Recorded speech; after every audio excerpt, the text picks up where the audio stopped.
Tagawog minsan. Ang uban ani Alonggo. Tagawog minsan ko. Di tuan gyud ang bamboo. Tagawog minsan. Tanan bamboo diri ug ang tanan kahoy treated. Tanan components treated. So pwede na siya pinisingan from ani nga structure din atong ano sa gawas no? Palitadahan kumbaga. Kay marag simento man siya sa gawas. Yep, simento sa gawas. Pero kung ano, unsa na variety gani? Kawayan tinik. Kawayan tinik. Actually, ang pwede ang ipagawas na ko ang CR. Lagi no, para kung ano. Bard, kung sa kuan ni ba, sa co-op, pwede ipagawas ang kung ano, CR. CR, brother, kitchen ng CR. Pero 27 ni Ma'am Liz. 27. Sila ka square meter ni sa sir? Approximately 50.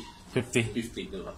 Kay duplex. 24.5. So, Yes. Lako ba to Sorry, I'm Lisa Ora. Ay, sorry. Si engineer, site engineer. So, 15 plus 15. 24.5.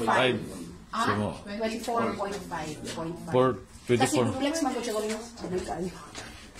Sir, kato na yung likod ani sir, anong likod niya ani, di ba? Katong ano sa ilalim sa kawayan no. Pwede na ta mulabay diretso dag semento. Naay ko na ni chicken wire mesh. Na wire mesh. Tapos na ay flat bar. Flat bar o round bar? Flat bar lang? Flat bar yan ang cost. Naay flat bar. Tapos finishing diode. Kung halimbawa maghimo mig housing na mo ani sir, kasi may mag-provide sa mga kuan katong mga drawings, structural analysis halimbawa mga inana. Sa base nami structural engineer sa bamboo sa base. So halimbawa kung kami ba mo adapt sa program sa base, dadon na mo sa Pulumulok. So kami mag-provide sa mga structural analysis which is requirements sa sa building permit kumbaga. In terms sa construction. About ana I don't know. More on ko lang ko dali kanang